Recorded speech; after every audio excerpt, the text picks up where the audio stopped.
Assalamualaikum warahmatullahi wabarakatuh. Alhamdulillahirabbil alamin. Assalatu wassalamu ala asrofil anbiya'i wal mursalin wa ala alihi washabihi rasulillahi ajma'in. Puji syukur kehadirat Allah yang telah melimpahkan rahmat dan karunia-Nya sehingga kita telah dapat melaksanakan perkuliahan pada hari ini.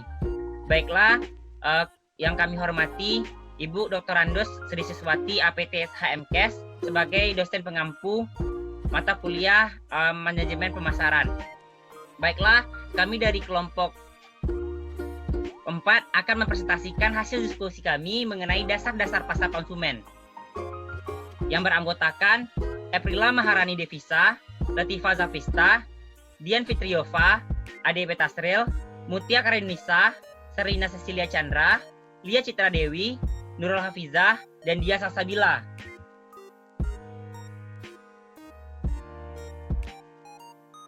Baiklah, untuk materi pertama akan dijelaskan oleh rekan saya.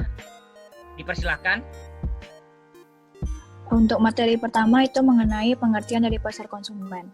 Pasar konsumen adalah pasar yang dimana pembelinya adalah individual yang membeli produk untuk digunakan atau disewakan.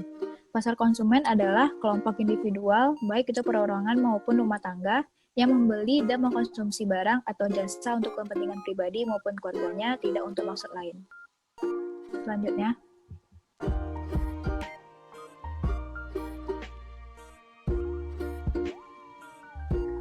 Materi selanjutnya yaitu ciri-ciri dari pasar konsumen. Di mana ciri-ciri dari pasar konsumen ini yang pertama yaitu jumlah permintaan akan barang dan jasa lebih banyak guna memenuhi kebutuhan individual. Yang kedua yaitu konsumen biasanya mempertimbangkan faktor sosial, budaya, dan gaya hidup guna mendapatkan barang atau jasa yang berkualitas. Ciri-ciri yang ketiga yaitu jarang terjadi negosiasi harga antar penjual dan pembeli. Selanjutnya yaitu perilaku konsumen. Menurut Kotler dan Keller, perilaku konsumen adalah studi bagaimana individu, kelompok, dan organisasi memilih, membeli, menggunakan, dan menempatkan barang, jasa, ide, atau pengalaman untuk memuaskan keinginan dan kebutuhan mereka. Pentingnya perilaku konsumen pada kehidupan sehari-hari, terutama pada hal yang mencakup apa yang dibeli, mengapa, kapan, di mana, seberapa sering mereka membeli, dan seberapa sering mereka menggunakannya. Selanjutnya akan dijelaskan oleh Yova. Selanjutnya yaitu faktor yang mempengaruhi perilaku konsumen. Nah, ada beberapa faktor yang mempengaruhinya. Yang pertama yaitu faktor budaya. Faktor budaya sendiri terdiri dari budaya, yaitu setiap masyarakat mempunyai budaya dan pengaruh budaya pada tingkah laku pembelian bervariasi amat besar. Oleh karenanya, pemasar selalu mencoba menemukan pergeseran budaya agar dapat mengetahui produk baru yang mungkin diinginkan. Nah, kemudian ada subbudaya.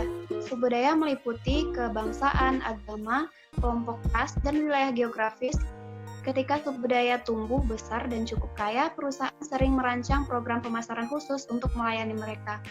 Dan kemudian yang ketiga yaitu kelas sosial. Nah, kelas sosial menentukan pemilihan pada merek tertentu dalam bidang-bidang seperti pakaian, peralatan rumah tangga, dan lain sebagainya. Selanjutnya akan dijelaskan oleh Dia.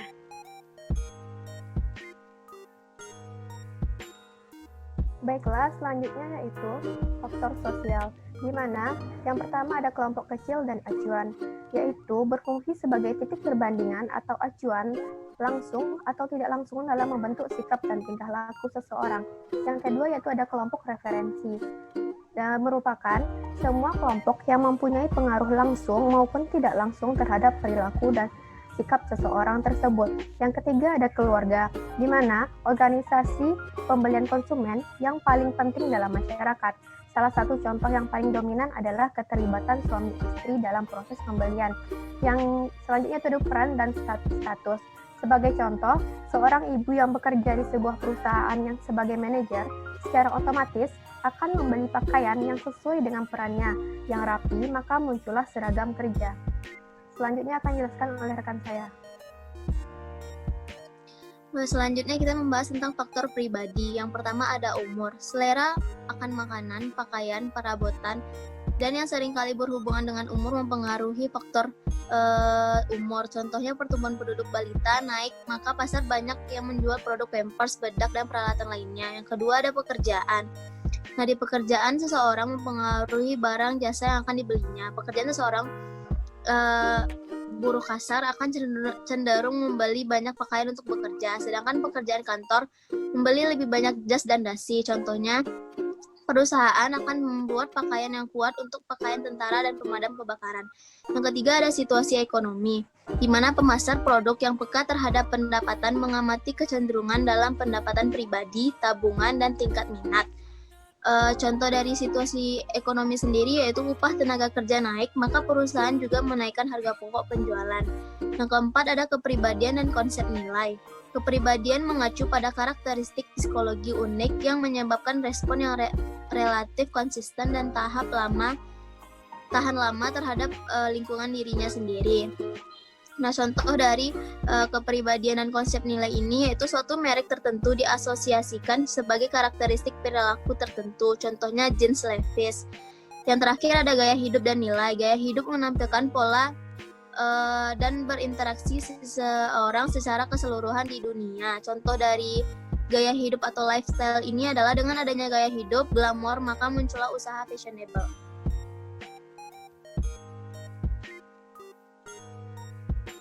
Selanjutnya adalah faktor psikologis. Ada 4 kunci dalam psikologis. Yang pertama, motivasi. Motivasi adalah suatu kebutuhan yang cukup untuk mendorong seseorang untuk bertindak.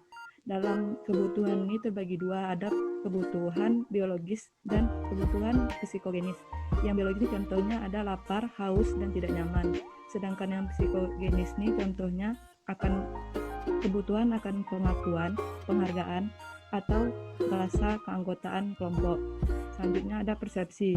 Persepsi merupakan proses bagaimana seorang menyeleksi, mengatur, dan menginterpretasikan masukan-masukan informasi untuk menciptakan gambaran. Orang dapat memiliki persepsi yang berbeda atas objek yang sama. Selanjutnya ada pembelajaran. Pembelajaran adalah perubahan dalam perilaku suatu individu yang berasal dari pengalaman. Pembelajaran di sini menggambarkan perubahan dalam tingkah laku individual yang muncul dari pengalaman. Pembelajaran berlangsung melalui saling pengaruh dari dorongan, rangsangan, petunjuk, respon, dan pembelajaran. Yang terakhir ada memori. Memori adalah proses yang sangat konstruktif karena kita tidak mengingat informasi dan kejadian secara lengkap dan akurat. Sering kita mengingat beberapa keping dan potongan lalu mengisi sisanya berdasarkan hal lain yang kita ketahui. Selanjutnya yaitu proses keputusan pembelian. Ada 5 model proses pembelian. Yang pertama, pengenalan kebutuhan, pencarian informasi, dinamika pencarian, evaluasi alternatif, dan yang terakhir keputusan pembelian. Next. Perilaku pasca pembelian. Apabila barang yang dibeli tidak memberikan kepuasan yang diharapkan, maka pembeli akan merubah sikapnya terhadap merek barang tersebut menjadi sikap negatif, bahkan mungkin akan menolak dari daftar pilihan.